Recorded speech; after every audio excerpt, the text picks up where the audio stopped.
Hey guys, welcome back. My name's Stu and this is Slumbering Shore for Rollercoaster Tycoon Classic. A steeplechase built along the shore has been a popular tourist attraction for years.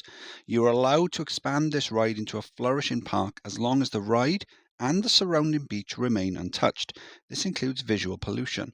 Your objective, to have at least 950 guests in your park at the end of October, year 2 of a park rating of at least 600. So not a huge goal then, only a 2-year scenario, but I'm sure the guest numbers are quite easy to achieve. So it says something about not adjusting. Right, okay, so we can't adjust the land. Oh, okay, so there's the ride then. Seaside Dancers, kind of like that weird event that they have in the Olympics with the horse dancing. It's Mobius as well. Now, probably one of the worst types of rides to have a Mobius coaster on because they've got such low capacity anyway, and the 6 cars that there's the maximum on this has to be shared between both. So if you were going to use one of these in a scenario, it would be better to have 2 separate ones dueling. That way you get more capacity on the 2 of them. But, decent stats all the same. So here is the beach then. Okay, so since we're on a beach, I'm kind of thinking possible boardwalk style park. That's everything that we own. We can't buy any more. And we haven't got any construction rights either. So we can't adjust this ride. Let's have a look. I'll show you now. No, there you go. So we can't adjust this ride.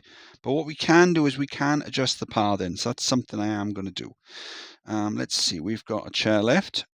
We've got some gentle rides, some water rides as well. Handy. A couple of coasters.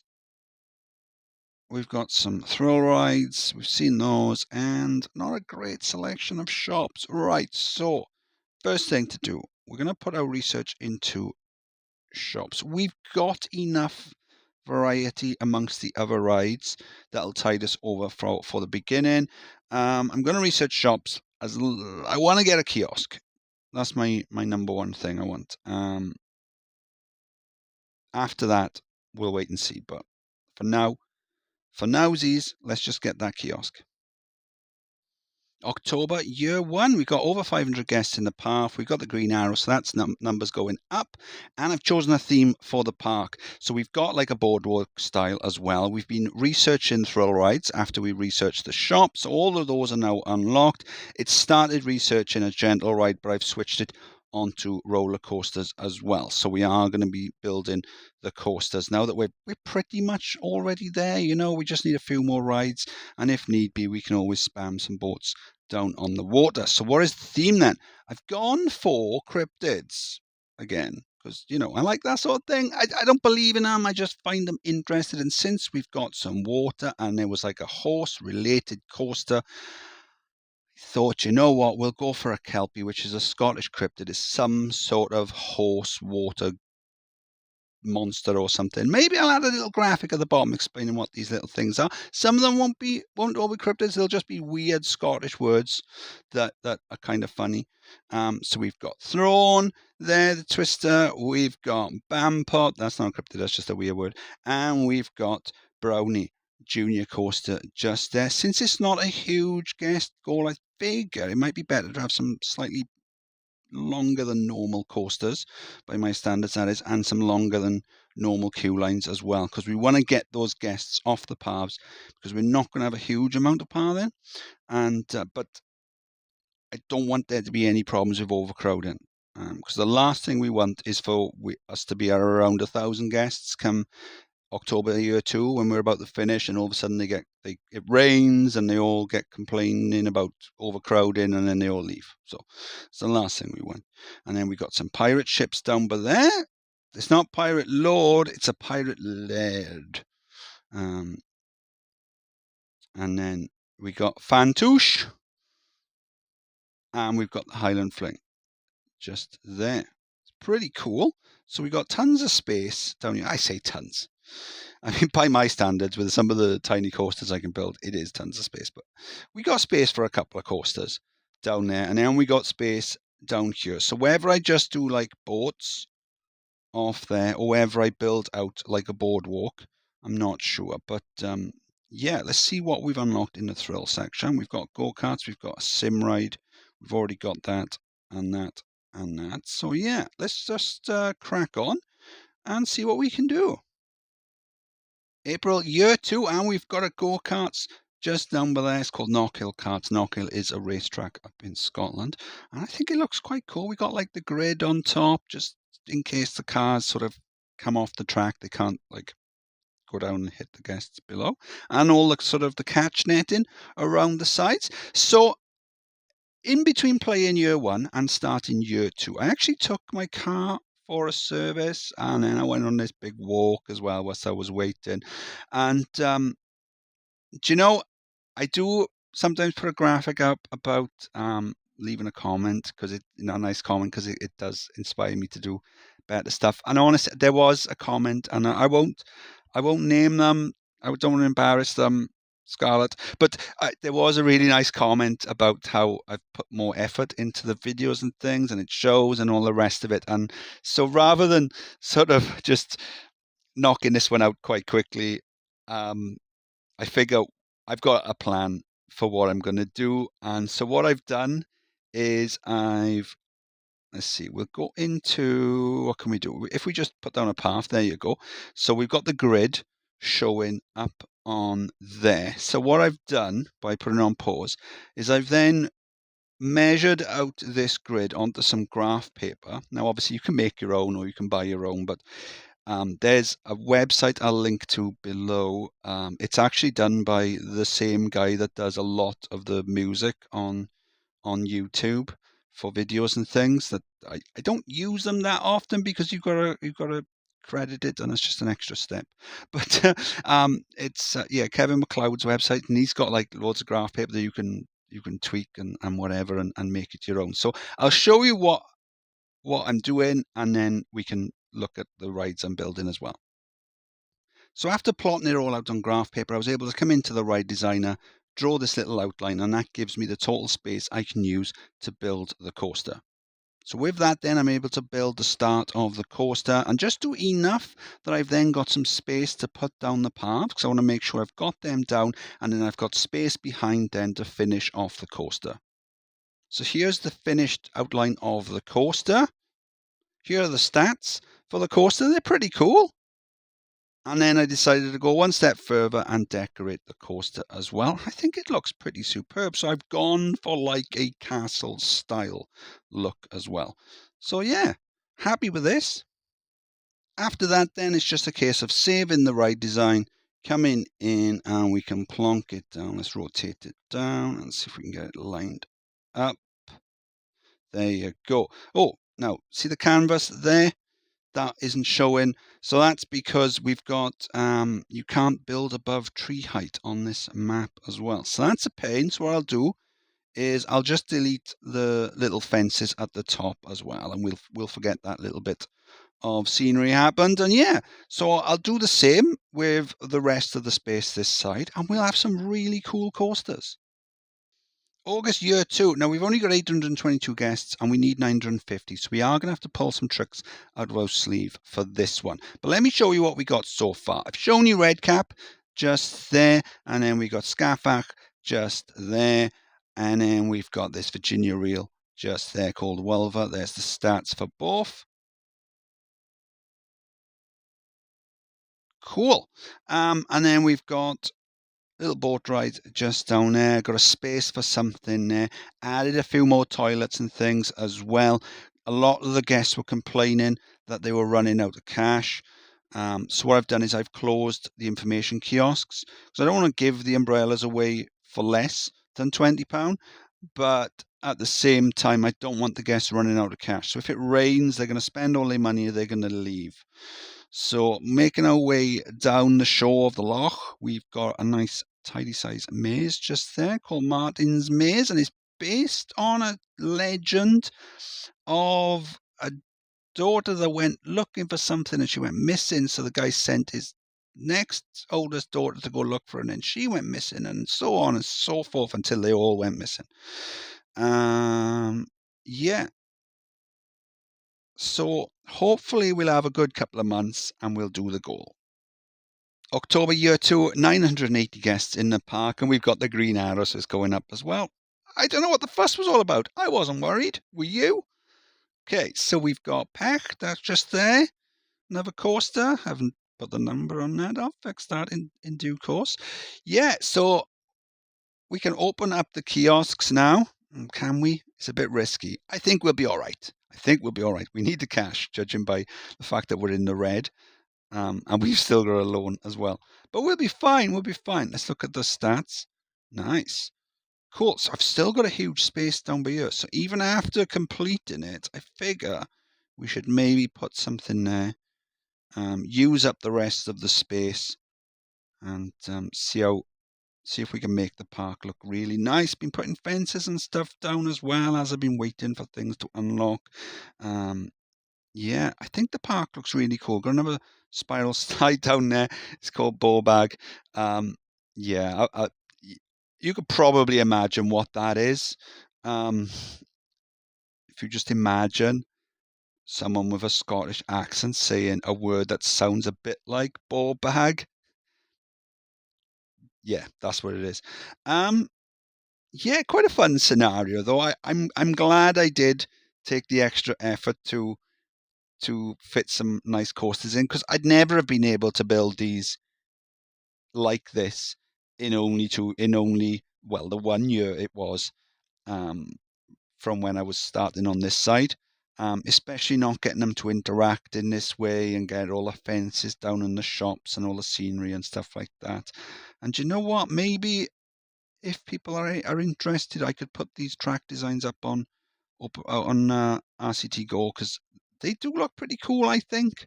The only issue is sometimes with these doors. There you go. From this angle, you can see how the door just clips through that. I don't know why it does that. It's just for some reason the drawing of the sprites isn't done in the correct order on the doors. I don't know why, but yeah, it's pretty cool. So thanks again to Scarlett for dropping that comment and the subsequent comments, because yeah, it did really make me want to put that extra effort into the park as well. And yeah, it does. I know I'm blowing my own trumpet, but I know I'm blowing my own bagpipes, but I'm not even Scottish. But I think it does look pretty cool. Yeah, and it worked out really well. I was able to do this little 4x4 section as well without having to adjust the first coaster and then add it down onto these bits, do this like boardwalk section. I think the whole park looks pretty cool. And then once I've decided what I'm going to put on this section here, we've got water rides, we've got a log flume. We'll probably go for a log flume as well, and maybe if we got space we can add something down here as well. But yeah, I think the whole park looks pretty cool. If we'd have been able to adjust the landscape, maybe we could have done it slightly differently. But do you know what? Maybe it wouldn't be as good therefore that way, because we'd have probably taken the easy way out on a lot of the design choices. But yeah, is it Halloween yet? Because I'm waffling any second now. There you go. Stew. Awesome sauce. So, right, I'm going to crack on with building something in that space on the water, and I'll see you soon. Right, so I haven't finished yet, but I thought this would be a good opportunity to show you a cool little trick. So I've got this log flume down and it's Mobius. So let's have a look a second. We've got 30 boats, so I want to have 15 boats on each side. So if you can see, that first boat is a slightly different shade. So now if we go into the paint option, so where it says the boat number, so if you look at boat 1, that's that color. Boat 2 and all the rest of them are that color as well, apart from boat number 16. So number 1 and number 16 are both the same shade. All the other boats are the other shade. Okay, so how does that help us? Let me hide rides a second, and then, oh, hang on. Let me put it on test now, then hide rides. So that now you can see that first one is the different shade, and then boat number 16 just over there, that's a different shade as well. So what we're going to do, let's untick synchronize, And then what we're going to do is we're going to run it on fast forward until we see that one coming round. Oh, there you go. And we're going to let it get to there. Next one. Right, we'll put on pause. Then we'll click synchronize so we don't miss it. So that'll stop. There you go. So boat number 16 is now the first one on the left-hand track. And then we can run it on fast forward until they all come round. And then there you go. See? So now we've got 15 boats on each track, so it's all even. It doesn't have to be 15 on each track. It depends on how many boats or trains or whatever you've got. It's just an easy way of making sure you've got the right amount of vehicles on each track if you're going to do a Mobius. So yeah, anyway, we haven't finished yet. Let me crack on. So I've got the park pretty much finished. So I've been playing about with the log flume and I just can't get the synchronization lined up. And I know the reason why. It's because I've got the station split like this, which is usually fine when you're doing one track, but with Mobius, it just doesn't seem to like it.